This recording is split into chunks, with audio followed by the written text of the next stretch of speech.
నాగర్ కర్నూలు జిల్లా పార్టీ కార్యాలయంలోని విలేకరుల సమావేశం జరిగింది. మాజీ ఎమ్మెల్యే జిల్లా కాంగ్రెస్ కమిటీ అధ్యక్షులు వంశీకృష్ణ మాట్లాడుతూ దేశానికి స్వాతంత్ర్యం తేవడంలో కాంగ్రెస్ పార్టీ కీలక పాత్ర పోషించిందని తెలిపారు. స్వాతంత్ర్యానికి పూర్వం కాంగ్రెస్ పార్టీ ఆధ్వర్యంలో చేపట్టిన ఉప్పు సత్యాగ్రహం, నిరాహార దీక్షలు, క్విట్ ఇండియా ఉద్యమం లాంటి పెద్ద పెద్ద ఉద్యమాల ద్వారా బ్రిటిష్ వారిని ఏ దేశం నుండి తరిమి కొట్టేందుకు మహాత్మా గాంధీతో కలిసి పండిత్ జవహర్ లాల్ నెహ్రూ, సర్దార్ వల్లభాయ్ పటేల్, నేతాజీ సుభాష్ చంద్రబోస్, భగత్ సింగ్ లాంటి ఎంతో మంది మహానేతలు చేసిన విరోచిత పోరాటం క్విట్ ఇండియా ఉద్యమం అన్నారు.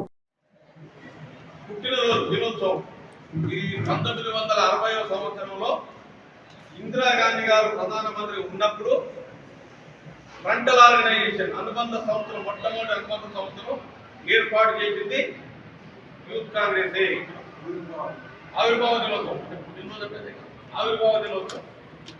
ఈ పట్టు దీనికి ఎక్కడ కేటాయించారంటే భారతదేశ జనాభా పెరిగిపోతా ఉంది, దీన్ని ఏదో రకంగా కంట్రోల్ చేయాలని స్వర్గీయ సంజయ్ గాంధీ గారు ఆ రోజు బలవంతంగా కూడా కుటుంబ నియంత్రణ ఆపరేషన్ చేసింది. ఎందుకు? భారతదేశానికి అత్యంత ప్రమాదకరమైనటువంటి ఏంటంటే జనాభా పెరుగుదల, దాన్ని నియంత్రించాలి.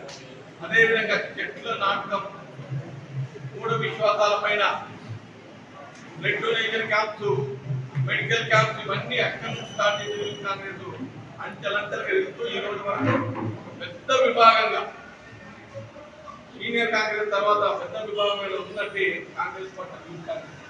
అప్పుడు యూత్ కాంగ్రెస్ ఆవిర్భావ దినోత్సవంగా ఇప్పుడే జెండాలు ఆవిష్కరించి చెప్పడం. మరి చాలా మంది మేధావులు, ప్రధానమంత్రులు, ముఖ్యమంత్రులు అందరూ కూడా యూత్ కాంగ్రెస్ తీసుకొచ్చే వాళ్ళే. మన దగ్గర ఉదాహరణ మా వంశచంద్ర యూత్ కాంగ్రెస్, చిన్న కూడా యూత్ కాంగ్రెస్, చిదంబరం కూడా యూత్ కాంగ్రెస్.